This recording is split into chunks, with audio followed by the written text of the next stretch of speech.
Hey everybody. I've just been catching up on the Community, one of my new favorite shows. I recently bought, last season, I watched a few episodes and I really liked it, but I never really got into it.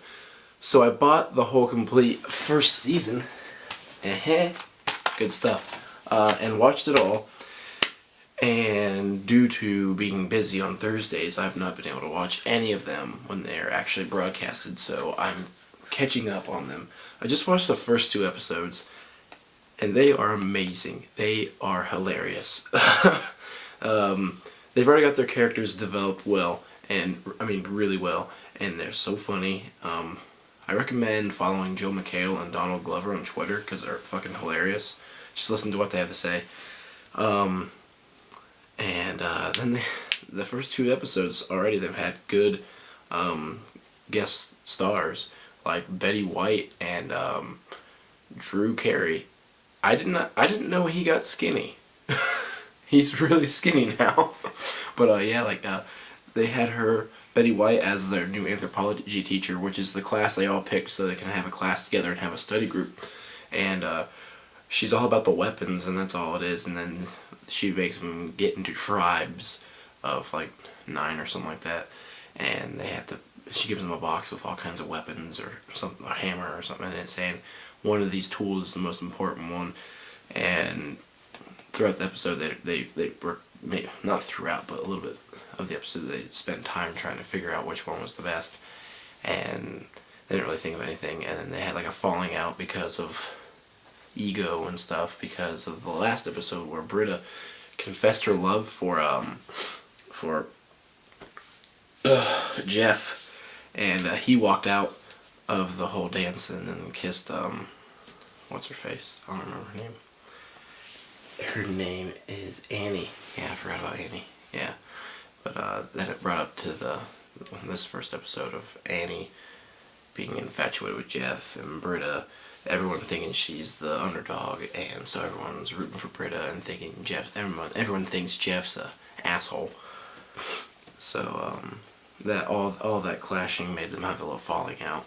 And then when they got back to class, Jeff finally realized that his ego is not really worth it, and he gained a lot from that their group. So he just wanted their study group. So he said the greatest tool that society has had is respect, because without respect you can't go on and everything, and there is no man if there is no respect, and we'll all be dead. So after saying that, Betty White said, well, that could be the answer, or you could have added all 9 of these together and made this huge ass weapon, and now you try to defend yourself with respect when I use my weapon on you. And she just beats the crap out of him. I thought it was hilarious, but she ends up getting suspended, and everyone likes each other again because they all got A's for the project because she got suspended, and they're like, oh, thanks, Jeff. Second episode, the one dude from Hot Tub Time Machine and that Children's Hospital or whatever it's called on Adult Swim, he's in it. It's funny, he's funny, and the episode was hilarious. He's Jeff's old. They used to work together. They were both defense attorneys, and he sees Jeff there because he's there for a Narcotics Anonymous meeting. Pretty funny.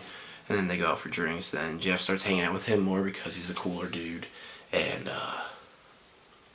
yeah, that makes the group get suspicious of him because he's a dick.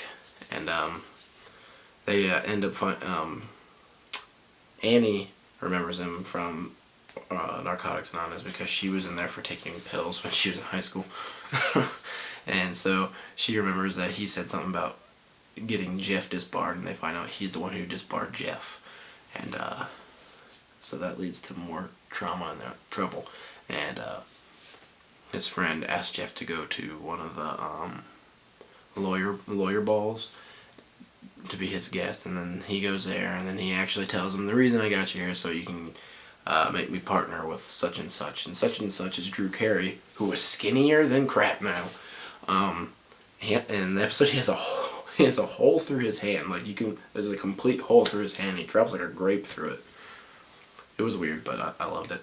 And then he tells Jeff that he wants him to sweet talk Drew Carey into letting him be his partner, and he ends up doing that. And then his study group friends crash the party. Well, they were actually invited by his friend, and they go to try to find proof of him getting Jeff disbarred, and they infiltrate his office and start copying emails, and it's Troy, Annie, and Abed who are doing this. And Abed, since he's such into movies, he's like, I brought everything that usual movie heist people bring, and he had suction cups for like climbing walls, and like credit card and chloroform. And then when they're breaking in and they're getting the email, the janitor catches them, and Troy's like, let me tell you why we're here, and he just he just freezes it because he doesn't know what to do. And then you just see Annie run up from behind and chloroform the janitor. What happens after that, I'm not going to spoil it, but what happens after that is really funny. You should really watch it. It's seriously a lot of funniness. And then after that, it was just another whole, them kind of falling out and then coming back together at the end, where I really like it. And Chevy Chase's character is always adding a bunch of old people comedy, which makes me laugh a lot. Love Chevy Chase. Love everyone in this show. Oh, another key part. Senor Chang. I don't remember how to say the guy's real name. From the guy from The Hangover. This dude right here. He wants to get into their study group. So they say if we win the Pop and Locktoberfest contest, he can be in the group. So while he's dancing, which he was supposed to be dancing with all of them, it was like a tag team pop and lock it until you pop and lock till you have to stop, and then someone tags you out and they take your turn. But so he was dancing all by himself the whole time while everyone else was at Jeff's lawyer ball and trying to make him see the light, and he just ends up dancing by himself and ends up falling down right as soon as they get back from Troy's thing. And they're like, oh, what's wrong, Troy? Why aren't you dancing so good? Oh, I don't feel it, blah blah blah. No one cares. And then Jeff finally came to his senses and came there and started dancing with them, and they still lost because they had a group hug on the dance floor, and that was against the rules. And then Senor Chang was pissed because he's like, I danced for 5 hours.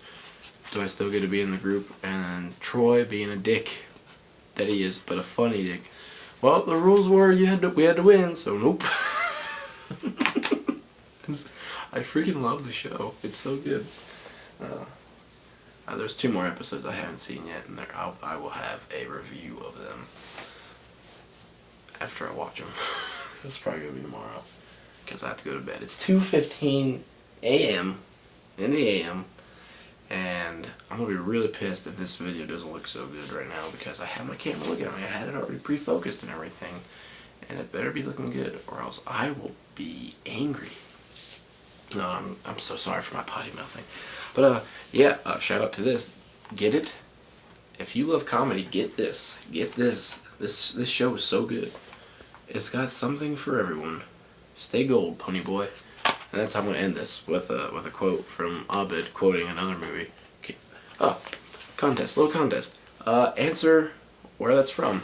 If you know the answer to Stay Gold, pony boy, answer in the comments below. If you win, you get a free iPad. Even though I don't have one, I'll send you a picture of one in your email. Sound good? I thought so. See you later.